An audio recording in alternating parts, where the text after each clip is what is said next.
Cada uno de los integrantes de este brillante panel, la magistrada integrante del Tribunal Superior de Justicia del Poder Judicial del Estado de México, María Matilde Colín González, a quien demos un fuerte aplauso.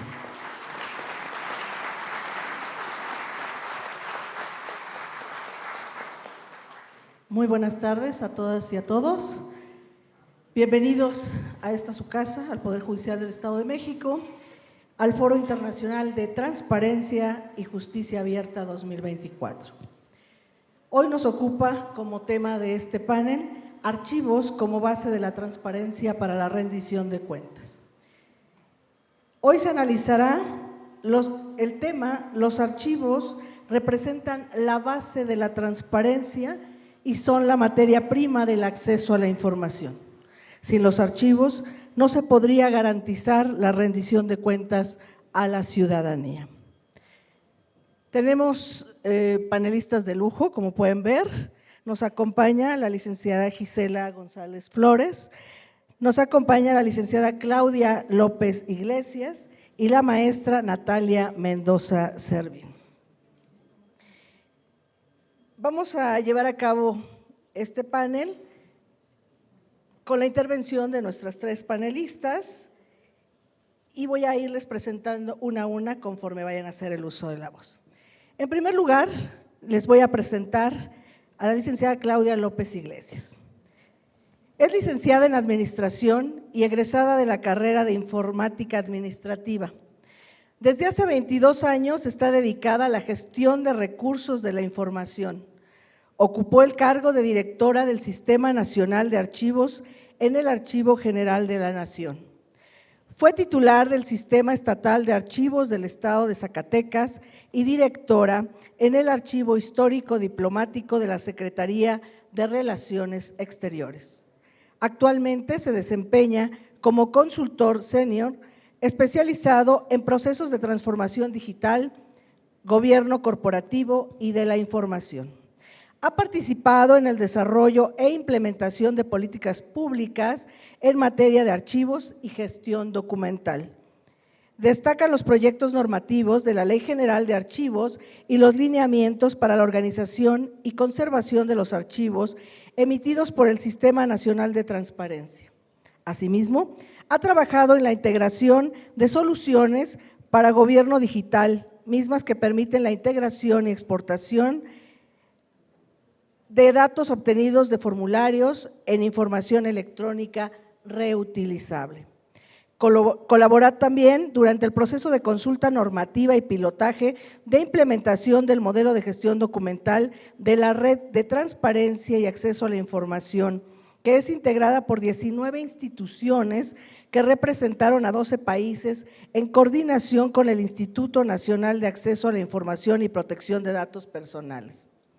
Contribuyó con la Asociación Mexicana de Impartidores mediante asistencia técnica en el acompañamiento del proyecto SIAGA.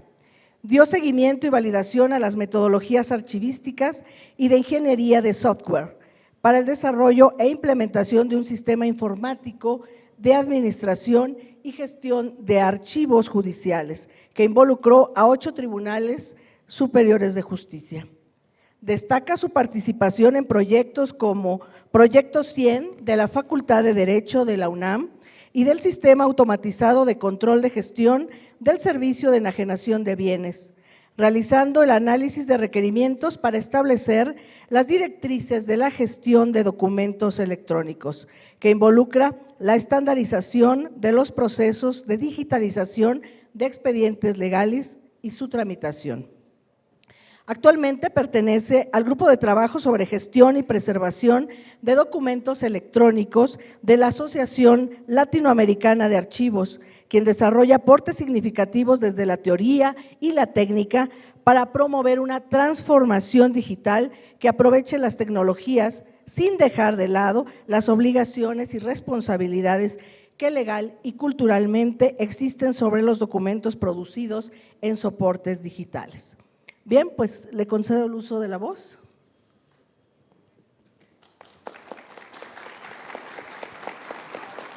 Hola, muy buenas tardes. ¿Sí se escucha? Muy bien. Buenas tardes. En primer lugar, pues estoy emocionada de estar aquí y agradecida con los organizadores por invitarme a compartir algunas de las experiencias que hemos tenido en el proceso de la implementación de lo que son los procesos de gestión documental dentro de la administración pública en el marco de gobierno abierto, principalmente colaborando pues con Estrategia Digital Nacional y la coordinación de Estrategia Digital Nacional cuando en México empezó a hacer la implementación. Generalmente cuando hablamos de archivos, cuando hablamos de transparencia, de protección de datos, de rendición de cuentas, generalmente tiene que salir de manera natural y, por decir, de manera explícita, lo que son los archivos o los sistemas de información por excelencia del Estado mexicano. Entonces podemos decir que la base de la transparencia y la rendición de cuentas son los archivos, pero vamos a decir que esta es una verdad de perogrullo, se repite de manera sistemática, pero no necesariamente se cumple. Además de que en la administración pública o en los entes públicos, cuando se habla de archivo, automáticamente todos los servidores públicos se desconectan, porque somos anacrónicos, porque nos identifican con bodegas, con personas que trasladan cajas de documentos cuando ya nos estorban y ya no sirven para la gestión, o creemos que ya no sirven para la gestión. Entonces, básicamente lo que estamos hablando es que los sistemas de información por excelencia en la actividad más común y ordinaria de las administraciones públicas es la gestión de los archivos como sistemas de información y servicios de información del Estado mexicano. A mí me gustaría hacer una reflexión. Ya se ha definido lo que es el gobierno abierto, la justicia abierta, cuáles son estos pilares. Pero ¿será posible realmente que nosotros tengamos la capacidad de devolverle a la ciudadanía la confianza en nuestro gobierno, en nuestros servidores públicos, en nuestros partidos políticos, en los que ejercen y imparten la justicia, la administran, la procuran? ¿Seremos capaces realmente como instituciones públicas y tendremos el nivel de madurez operativo y administrativo para poder ejecutarlo? ¿Qué rol juegan los archivos en la restauración de la confianza en los órganos del Poder Judicial? Y no solo en los órganos del Poder Judicial, sino en toda la administración pública, en todos los entes públicos, no importa el orden o el nivel de gobierno a que estos pertenezcan. Ayúdenme a hacer un ejercicio. Imaginen un edificio sin cimientos sólidos. Por más hermosa que se vea la fachada, tarde o temprano se vendrá abajo. De alguna manera, nuestros gobiernos así funcionan.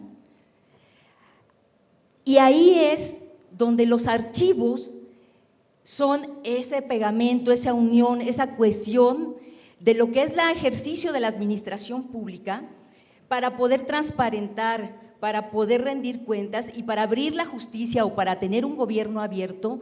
Lo que tenemos para ese pegamento, esa columna vertebral, son los archivos, lo que evita que las instituciones de gobierno pierdan institucionalidad y se resquebrajen. Son los sistemas de información por excelencia, que son los archivos.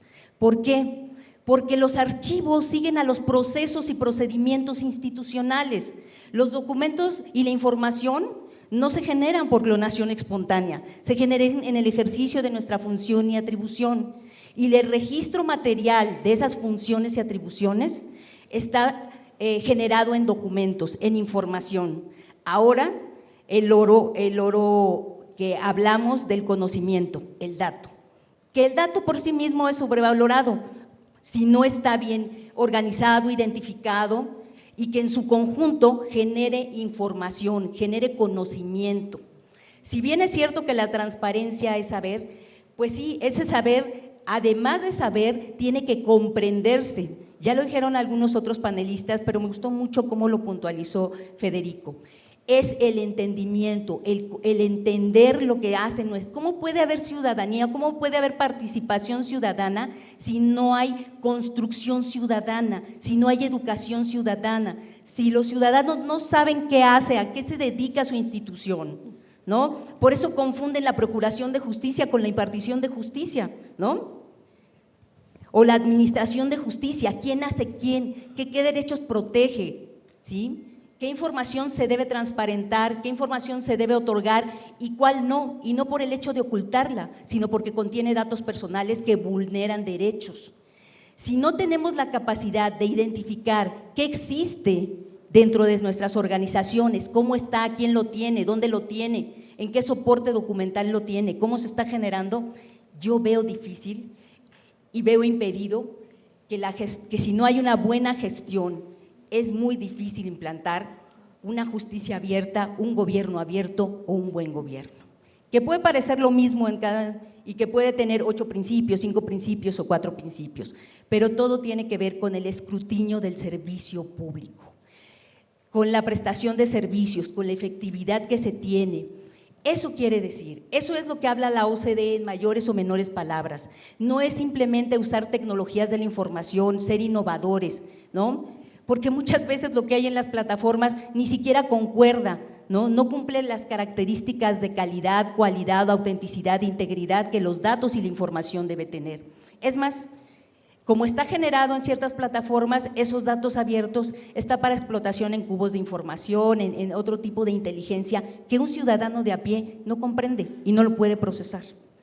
La importancia a la que va dirigida este tipo de políticas es para los ciudadanos de a pie.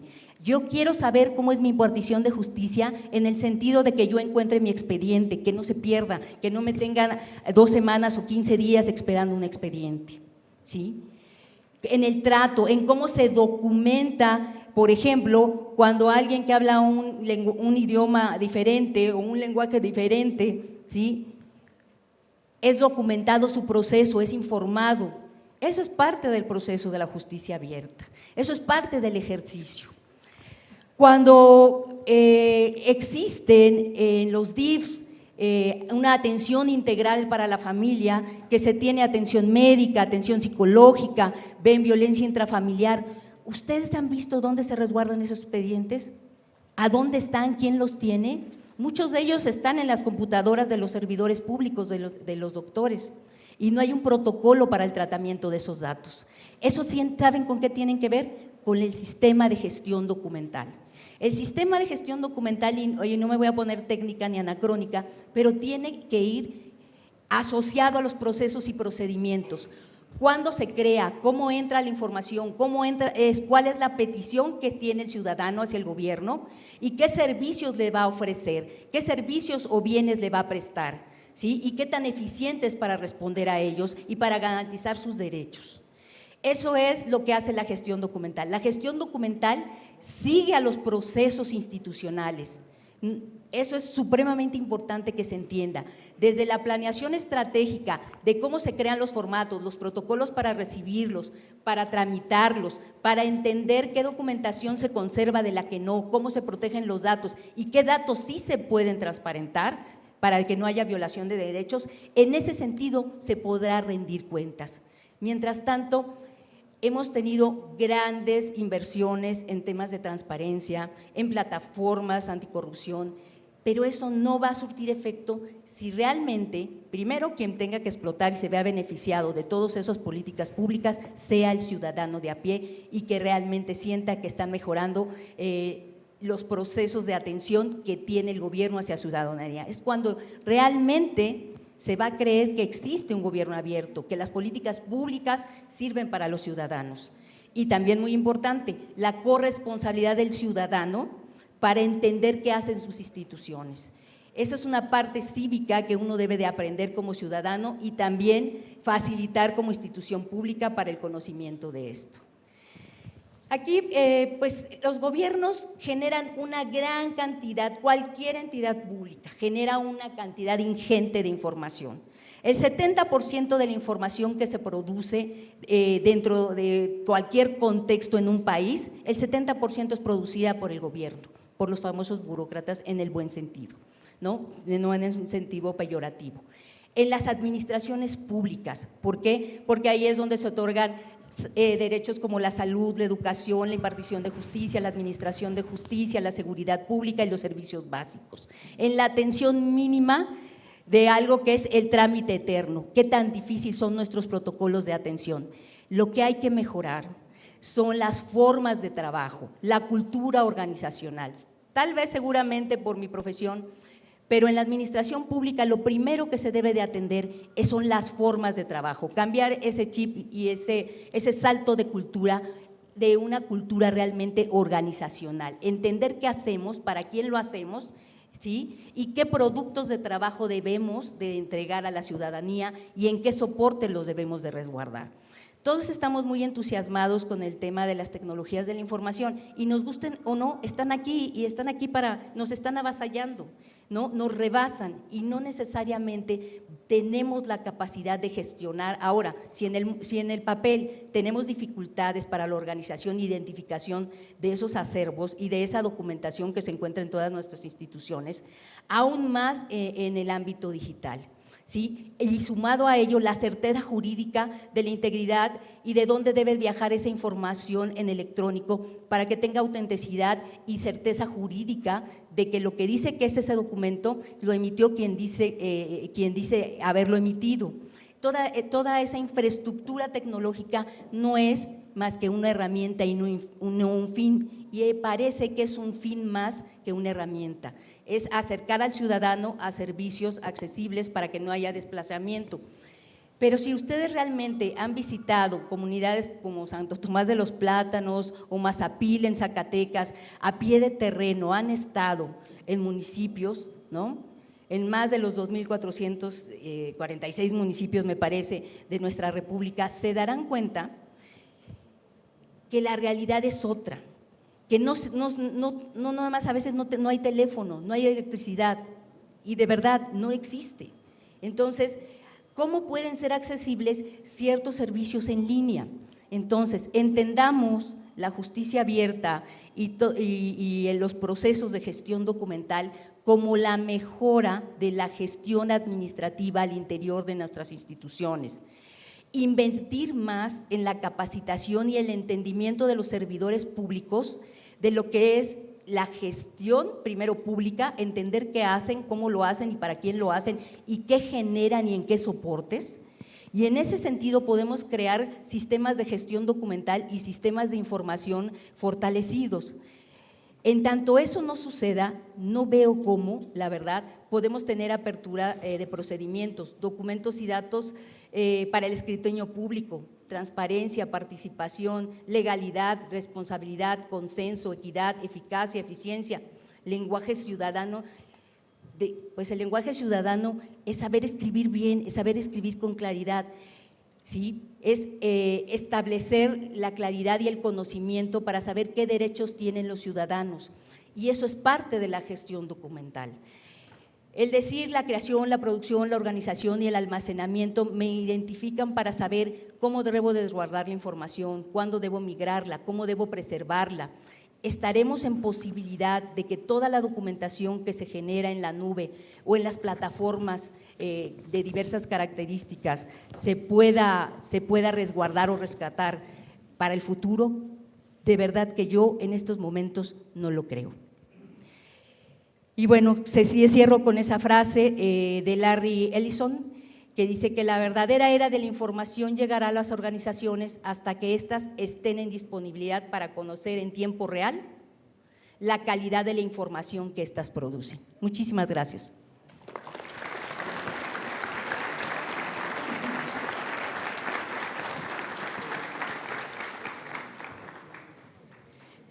Pues muy interesante, los archivos son los cimientos de la transparencia de la información. Los modelos de justicia abierta son posibles y se conciben solo con una buena gestión documental. Muchas gracias a nuestra panelista por su brillante exposición. Toca la presentación de la maestra Natalia Mendoza Servín.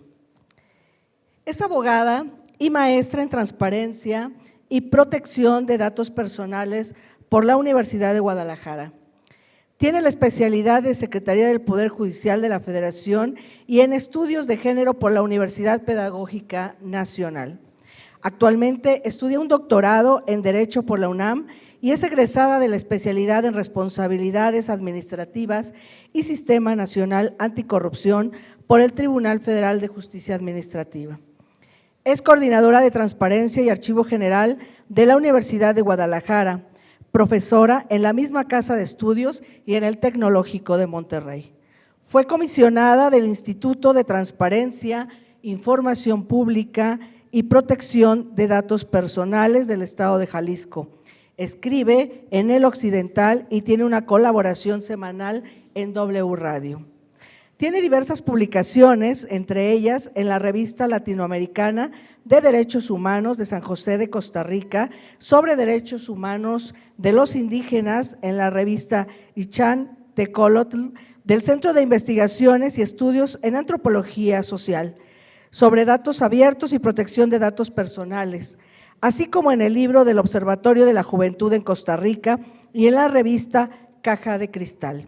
Asimismo, ganó una mención honorífica en el marco del primer concurso de ensayo en materia de transparencia del Tribunal Electoral del Poder Judicial de la Federación con el documento titulado Proteger los datos personales es proteger la democracia. Fue ponente en diversos eventos nacionales y uno internacional en materia de privacidad y protección de datos personales y otros temas relacionados. También fue colaboradora en Artículo 12, Organización de la Sociedad Civil especializada en protección de datos personales y derechos digitales, en el que se dedica principalmente a la cultura de la protección de datos y vulneración de información confidencial. Fue asesora del Diplomado en Protección de Datos Personales desde el año 2016 y 2017, organizado por el Sistema de Universidad Virtual de la Universidad de Guadalajara y por el Instituto Nacional de Transparencia, Acceso a la Información y Protección de Datos Personales. Fue integrante de la Junta Académica del Centro de Estudios Superiores de la Información Pública y Protección de Datos Personales del Instituto de Transparencia, Información Pública y Protección de Datos Personales del Estado de Jalisco, así como parte de su claustro de profesores. Ha sido lectora y directora de tesis de alumnos en la Maestría de Transparencia y Protección de Datos Personales de la Universidad de Guadalajara. Bajo su liderazgo, la Universidad de Guadalajara obtuvo el tercer lugar de la categoría estatal del Premio Innovación a la Transparencia 2019, promovido por el INAI. En el año 2023 fue seleccionada como vocal e integrante del Grupo de Trabajo de Acceso a la Información y Transparencia, así como vocal de la mesa directiva para el periodo 2024-2028 de la Asociación Latinoamericana de Archivos. Démosle por favor la bienvenida y un aplauso para permitirle el uso de la voz.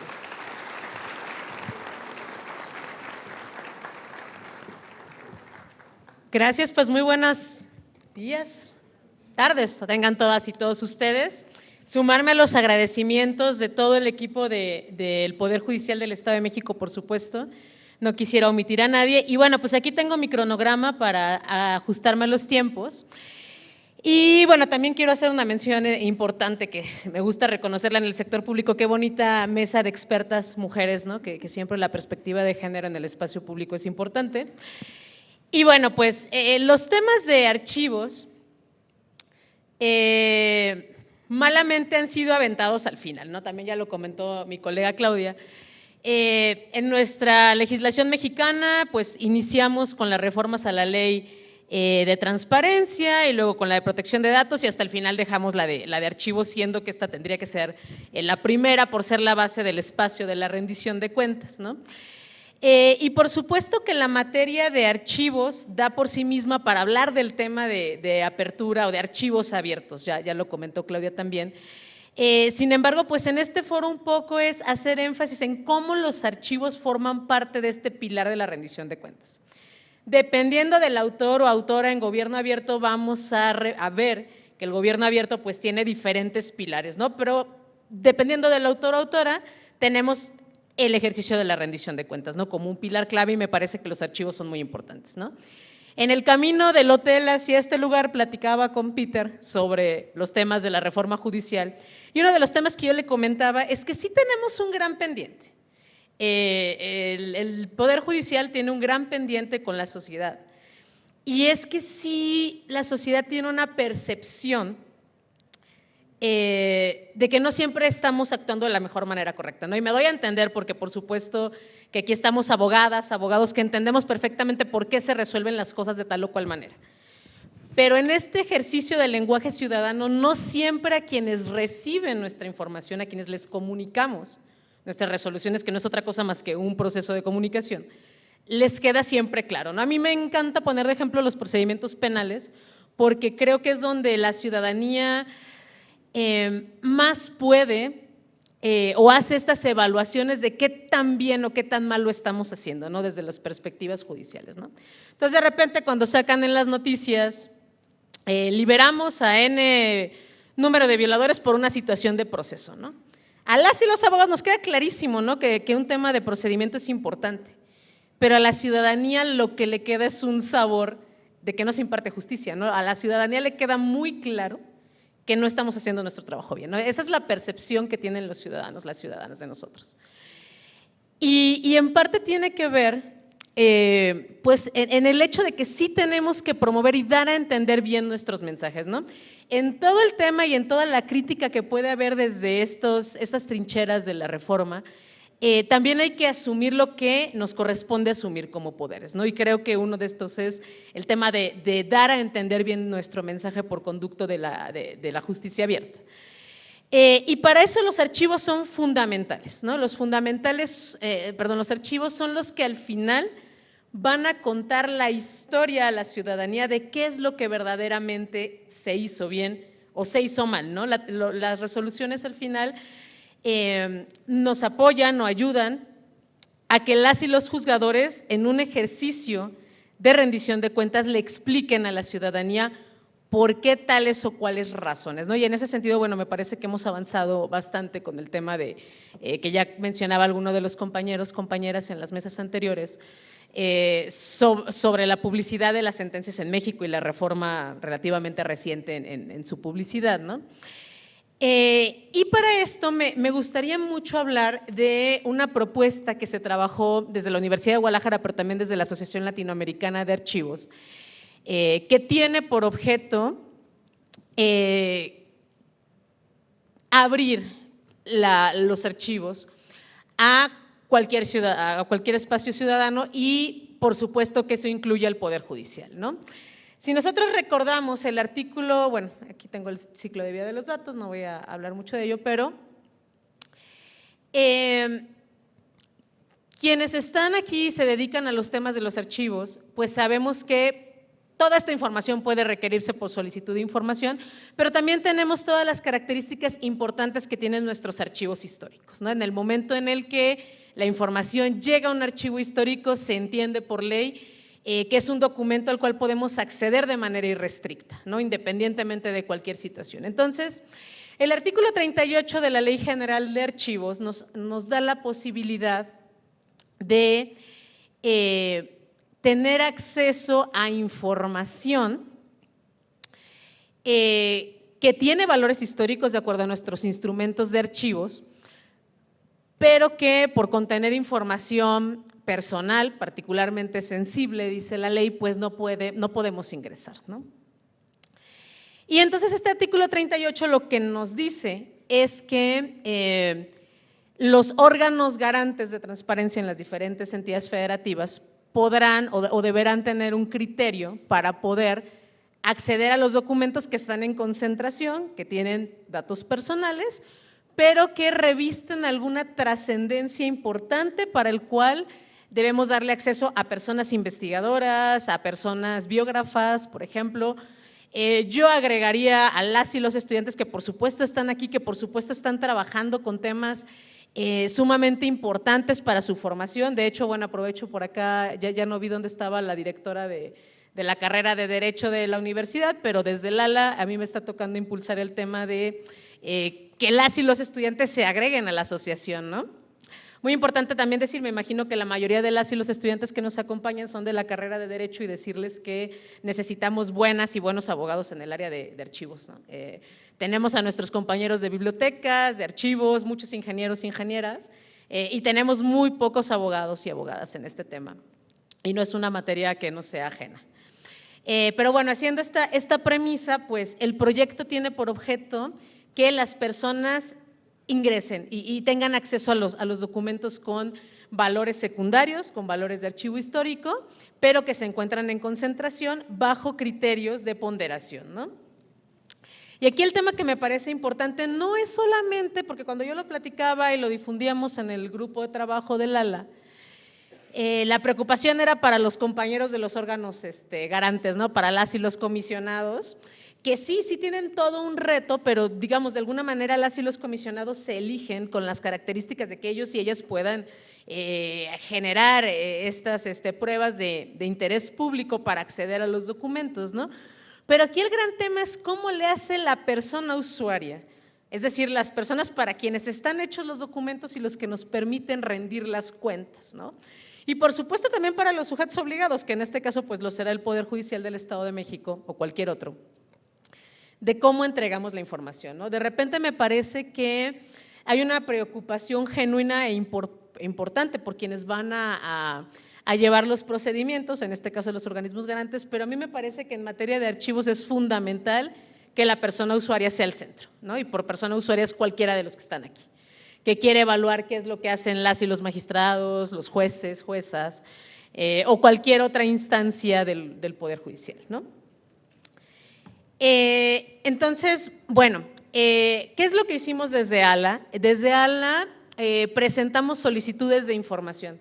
Ya sé que por acá algunos de mis excompañeros comisionados me decían, bueno, ¿por qué la agresión, no? de estar presentando solicitudes? Pero fue para una muy buena causa y fue para determinar y tener un termómetro de cómo estaba valorado ese artículo, que hasta hace apenas un año que hemos estado trabajando con el proyecto, pues estaba solamente puesto ahí, ¿no? Nadie lo había considerado para hacer una investigación, nadie lo había considerado para la apertura y para la rendición de cuentas, ¿no? Entonces, de este ejercicio de una solicitud de información, pues identificamos que solamente el órgano garante de Nuevo León y el INAI tenían algún antecedente, ¿no? de permitir o de dar el acceso a los archivos de concentración cuando tenían este tipo de características, y el resto de los estados no habían tenido o estaban trabajando ya con los lineamientos, ¿no? Y bueno, pues como ustedes bien sabrán, las solicitudes de información, quienes se dedican a estos temas, pues tienen dos vertientes importantes, ¿no? La primera, para quienes la recibimos, yo soy titular de UTI y cuando vemos que algo no tenemos, luego se prende el foco, ¿no? No lo tenemos, hay que generarlo porque si no hay que hacer una inexistencia formal, ¿no? Pero también nos genera la otra cara buena de la moneda y es justamente identificar que tenemos trabajo por hacer, ¿no? Necesitamos reglas que nos permitan seguir aperturando los archivos y en consecuencia que la ciudadanía pueda tener mejores herramientas para evaluarnos, en este caso como Poder Judicial, ¿no? Entonces, bueno, identificamos con este envío de solicitudes de información que no existía el procedimiento, ¿no? Lo normaba el artículo 38 de la Ley General de Archivos, pero no había claridad de cómo se iba a hacer, ¿no? Y bueno, pues hay que recordar que la reforma a la Ley de Transparencia del 2014 justo nace por no tener pisos parejos, ¿no? En todo el Estado en materia de transparencia. Bueno, pues identificamos un área de oportunidad en el tema de archivos también, ¿no?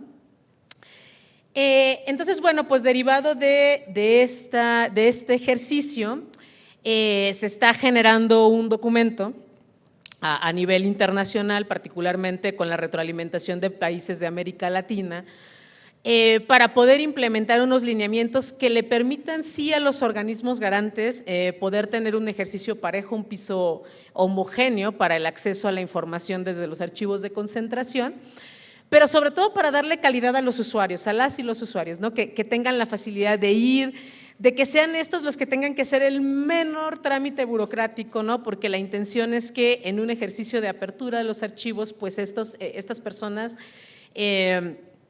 puedan llegar a los documentos sin necesidad de tener conocimiento de nada, ¿no? En el sentido de que es un derecho o debe ser un derecho muy, muy ciudadano, ¿no?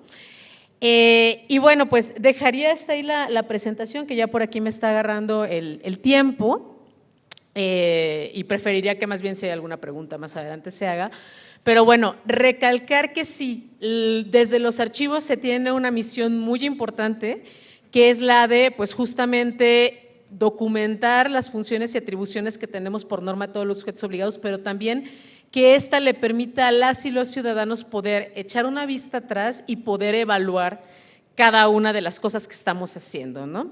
Y me parece que esto será fundamental dentro de este ejercicio interno que tenemos que hacer, llámese como Poder Judicial, como universidades o como cualquier otro obligado a estas temáticas. ¿Cómo le hacemos para que aquello que estamos haciendo bien la ciudadanía lo conozca, ¿no? Y creo que para eso la respuesta clave es que los archivos se encuentren abiertos. Gracias.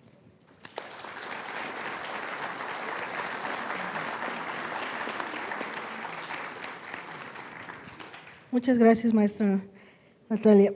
La claridad en la información es clave para actualizar la justicia abierta y la base son las fuentes documentales de los archivos.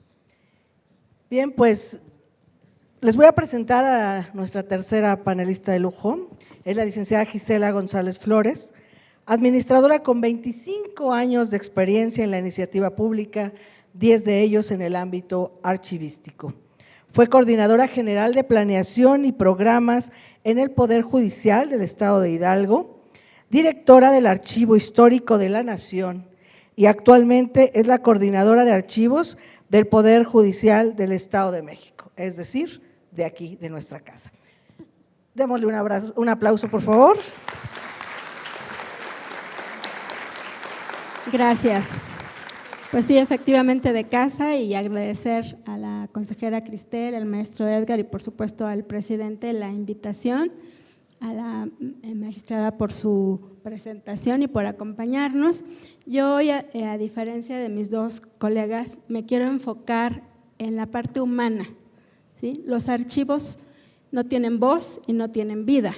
Los archivos les damos voz y les damos vida los archivistas, las personas. Entonces, hoy quiero compartir la realidad del Poder Judicial del Estado de México y cómo, con visión, liderazgo, recursos, hemos logrado una transformación bastante significativa.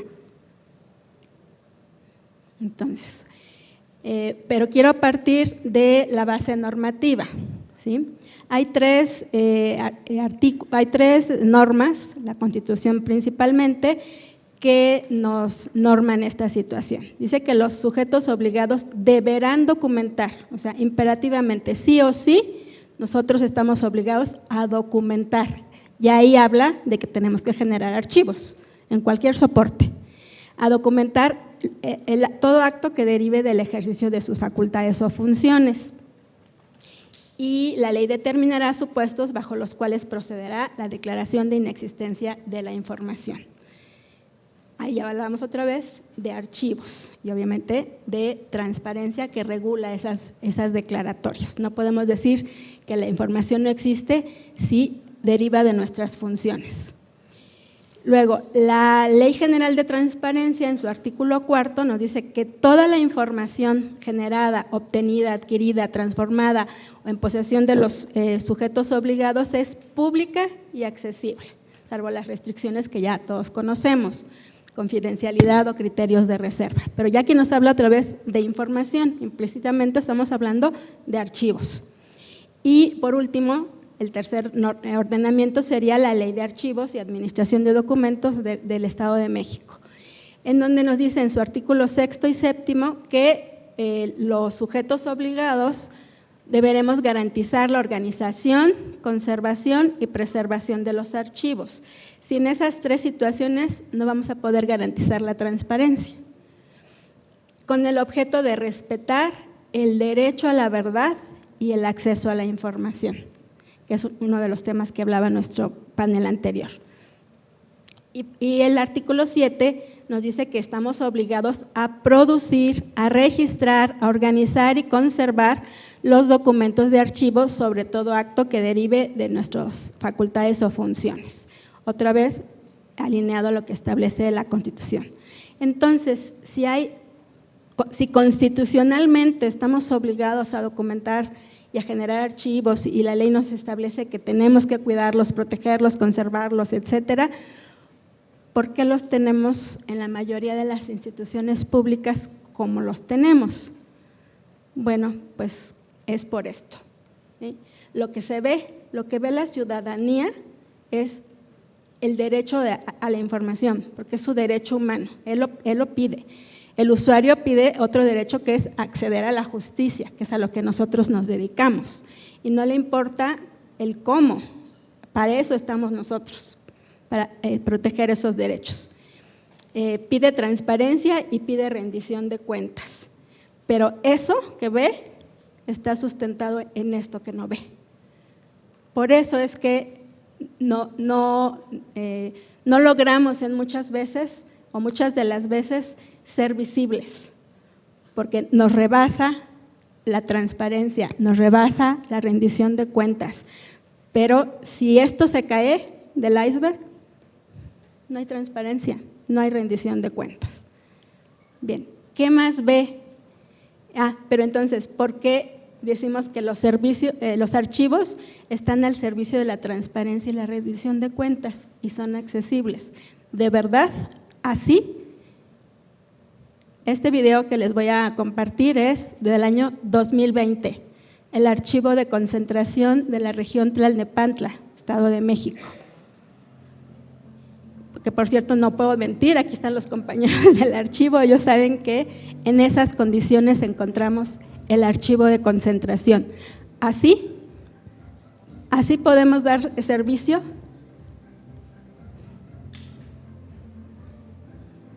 Ahí había 10.500 metros lineales de documentación, pero era una bodega. Yo creo que la bodega estaba en mejores condiciones que esto que ustedes hoy están viendo. Yo les decía, cuando llegué y lo primero que fui fue visitar mis archivos de concentración, Texcoco, Tlalnepantla, y vean el compañero, o sea, esa imagen lo dice todo, no podía ni pasar. Este archivo, se los dije a los compañeros y compañeras de Tlalnepantla, era el patito feo de los 3 archivos de concentración.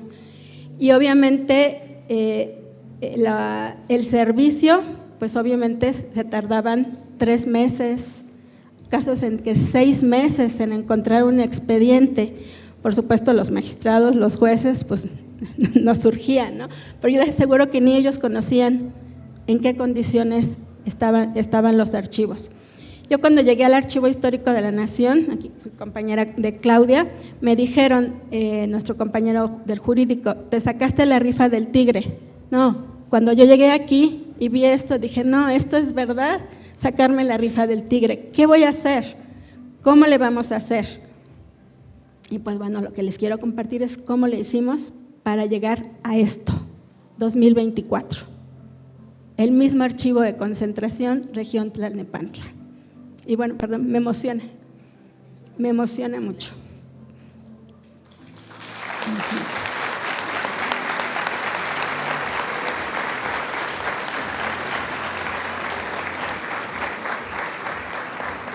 Hoy tenemos archivos móviles electrónicos con un sistema automatizado de gestión documental.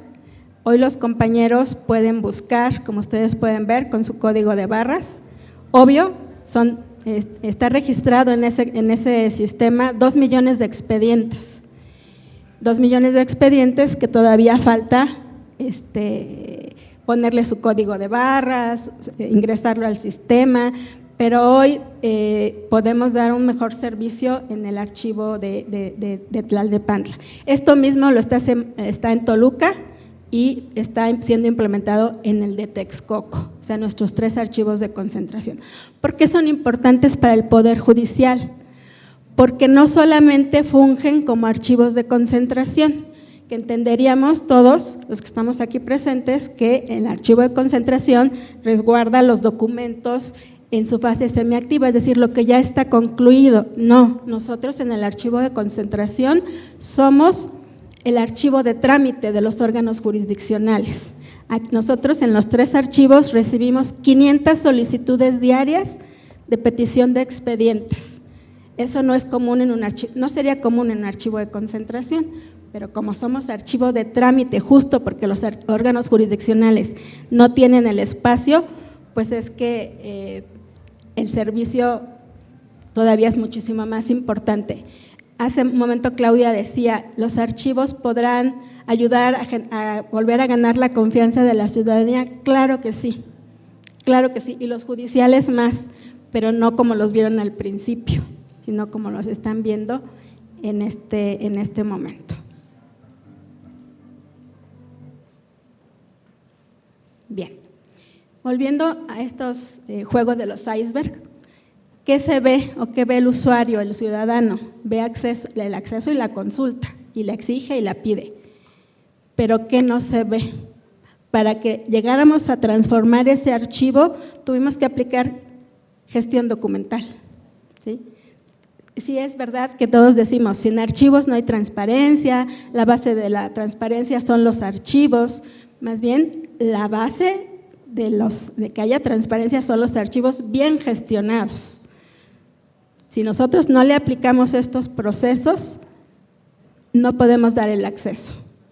No me voy a detener mucho en eso, pero pues creo que la imagen también refleja. Ahora, ¿qué se ve o qué ven ustedes? Por ejemplo, la exposición de aquí de archivos históricos, que los invitamos a que la conozcan, fue montada por personal del propio archivo. Se ve lo bonito, ¿no? Y la exigencia del usuario de justicia es que quiere su expediente para seguir su asunto. Siempre al equipo, soy muy exigente con mi equipo y ellos lo saben. Siempre les digo, corrupción no nada más es pedir dinero, corrupción es detenerle su expediente a un usuario. Pónganse en el lugar del usuario. ¿Les gustaría que su familiar que está en la cárcel está esperando su expediente para salir de ella? ¿Está esperando su expediente para que le sigan impartiendo justicia? Y bueno, creo que… Bueno. Ahora, detrás de todo eso, y es lo que quiero destacar hoy, hay trabajo que no se ve y que nos toca a nosotros, los titulares de archivo, que se note, porque si no, siempre vamos a estar debajo de ese iceberg. Qué padre que sostengamos transparencia, acceso a la información, derechos humanos en general, porque somos guardianes de los derechos humanos. En nuestras manos está que los expedientes de esos derechos humanos se conserven.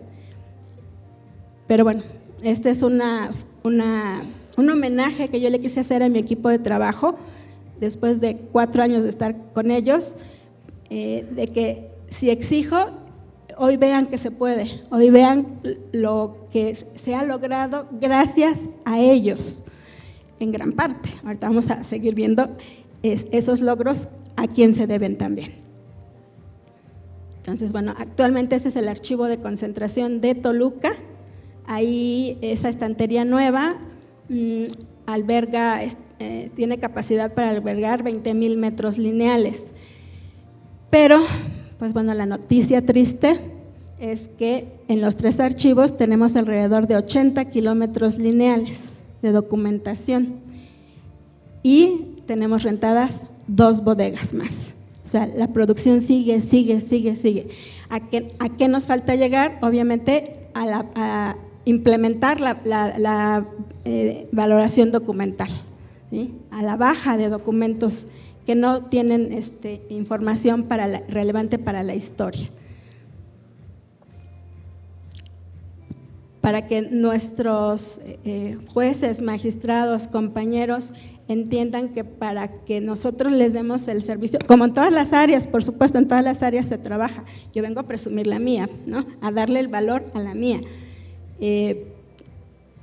Sacamos, bueno, después de que se saca el expediente, lo tenemos que facturar, que es el acuse de recibo para que se pueda enviar. Aquí está el proceso de descripción documental. Un sistema automatizado de gestión sin registros no es sistema.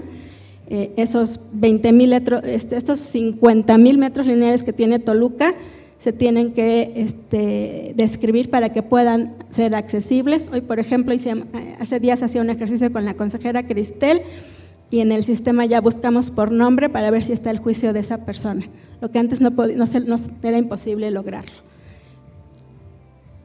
Y por último, en este proceso de trabajo, pues bueno, continúa. colocando los códigos QR. En esos códigos QR ya está toda la información, ya sabemos qué juicio, qué personas, cuántas hojas, en dónde está ubicado, pero también desde que ya no puedo usar porque ya casi va a acabar mi tiempo, desde la parte del código de barras de la entrada, de la puerta, ¿sí la vieron? Bueno, ahí si nosotros le ponemos nuestra PDA, nos va a decir qué hay en toda esa sala. En cada uno de los estantes nos va a decir qué hay en todos esos estantes. En cada uno de los atados nos dice qué hay en cada uno de los atados. Y a nivel específico, pues nos dice lo que hay en el propio expediente. Claro que no puedo dejar pasar que le hemos apostado a dos cosas, a la planeación y a la capacitación, ¿sí? Haciendo operable nuestro sistema institucional de archivos. ¿A través de qué? Y yo sí le he apostado mucho a la cultura archivística. Es importantísimo que los que trabajamos en los archivos sepamos lo valioso que son nuestro trabajo. Si nosotros mismos nos sentimos castigados, en ese mismo sentido vamos a actuar. Actualmente el presidente por mandato nos tiene prohibido que nos manden personas castigadas y eso ya es un logro impresionante. Cultura archivística, ¿qué llegamos a hacer? Que nos vean. Los eventos internacionales, aprovechando el Día Internacional de los Archivos, gastamos un evento multimedia con 10 países en donde nos exhibían sus expedientes históricos, por supuesto, en el primer Día Internacional de los Archivos que celebramos. Hacemos llegar la información, las historias de vida de los expedientes históricos a través de obras de teatro que son escritas por nuestro subdirector del archivo histórico. Actualmente ya tengo un director de teatro y ya tenemos actores, o sea, ya no vamos a depender, sino vamos nosotros a formar nuestras propias obras. Exposiciones con todo esto con los documentos, El 14 de febrero sería increíble de verlo, pero gestamos un evento de Día del Amor y la Amistad con las cartas de adulterio que existen en los archivos, ¿no? Que habían de ver qué bonitas cosas, ¿no? Nos trajimos por primera vez el Seminario Internacional de Archivos de Tradición Ibérica, ya se me acabó el tiempo, pero bueno, participación activa del archivista, les dimos voz. A ver, ¿es el Día del Archivista? Tú eres el moderador, tú eres el conferencista, tú expon. Día Internacional de los Archivos, tú crea tus propias frases y exhibe. En las revistas institucionales, la voz de los archivistas, certificaciones y capacitaciones al por mayor hemos recibido en la coordinación de archivos. Tenemos ya un técnico superior universitario en gestión documental que no le cuesta un peso al servidor público. Llevamos 3 promociones, Claudia es maestra. Y orgullosamente les puedo decir que de 21 alumnos que hay en las 3 promociones, 16 son de la coordinación de archivos. Algo bien importante y con lo que quiero cerrar, esto no hubiera sido posible si el titular de la institución, el doctor Sodi, no estuviera presente en todos los eventos del archivo. No ha faltado más que a y se lo vamos a reclamar, pero ha estado en todos los eventos. Y eso es de lo más significativo. Esta es una frase de Daniel Alvarado, nuestro jefe de cultura archivística, y dice: valorar más dignificar, más deconstruir, más resignificar a los archivos da como resultado un concepto en que los archivos son entidades activas y de cambio. ¿Qué hemos logrado? Pues esto, ¿no? Posición del Poder Judicial, que nos reconozcan en la coordinación de archivos, dignificación de nuestros recursos. Actualmente ocupamos el 3er lugar en asignación de presupuesto de las unidades administrativas. Y para cerrar, la mayoría he cerrado con frases, yo quiero cerrar con la del presidente Sodi. Y cerrar, magistrado, un minutito nada más, sé que ya me fui de 2 minutos del tiempo. Cuando yo le presenté en marzo de 2020 mi diagnóstico, se lo presenté igual con imágenes y con estadísticas, con cifras. Fue un 20 y tantos de enero. solamente el presidente ha ido una sola vez al archivo de Toluca, se llevó a toda la plana mayor, Dirección General de Planeación, Dirección General de Finanzas, Dirección General de Tecnologías, y a partir de ahí no ha habido necesidad que el presidente esté presente. Nos apoyan con todo. Yo he bautizado ese apoyo de parte de todas las unidades como el efecto SODI, ¿sí? Y él me dijo, cuando yo le presenté este diagnóstico, y me dijo, Gisela, los archivos cuestan, pero cuestan más perderlos. Y ahí en esa frase se resume el por qué estamos hoy donde estamos en 4 años de su administración. Muchas gracias. Me hubiera gustado más, pero pues los tiempos no dan. Gracias.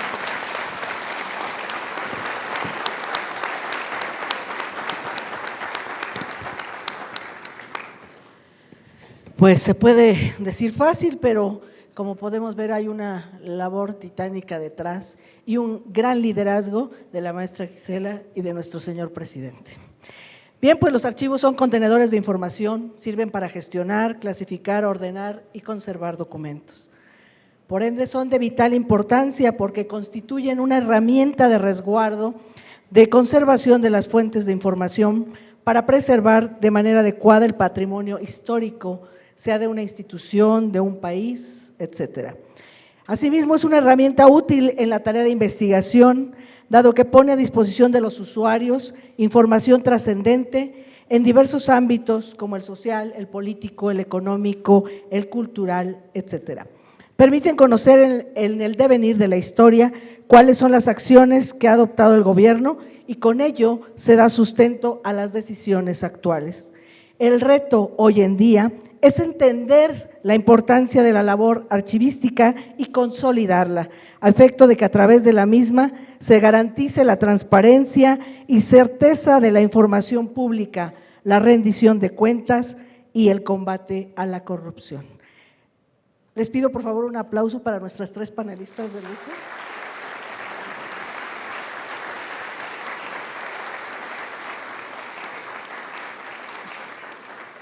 Y pues igual, lamentablemente por cuestión de tiempo, ya no vamos a poder abrir una sesión de preguntas y respuestas, pero también si gustan pasar sus tarjetas con sus correos electrónicos, les pediremos a nuestras panelistas que nos hagan el favor de contestárselos vía electrónica. Muchas gracias. Muchas gracias, magistrada, enhorabuena. Sin duda alguna, el tema de los archivos es un tema ineludible para la Administración de Justicia y como todos sabemos, hacer memoria para hacer justicia es precisamente lo que los archivos nos regalan. En este momento se hace entrega de cada uno de los reconocimientos para nuestras panelistas. Reciben en el orden de participación la licenciada Claudia López Iglesias, ella es especialista en gestión de recursos de la información. Recibe también la maestra Natalia Mendoza Servín, coordinadora de Transparencia y Archivo General de la Universidad de Guadalajara, a quien también brindamos un fuerte aplauso. Y recibe la licenciada Gisela González Flores, ella es nuestra coordinadora general de los archivos de este Poder Judicial del Estado de México. Un fuerte aplauso para todas ellas y también en especial para la magistrada María Matilde Colín González, recibe su reconocimiento como moderadora de este panel y le entrega el maestro José Edgar Marín Pérez. Él es nada más y nada menos que el titular de la unidad de transparencia de nuestro Poder Judicial Estatal. Brindamos ahora sí un fuerte aplauso. Con esta imagen damos por concluida esta actividad. Así llegamos al final de la primera parte del primer día de actividades de este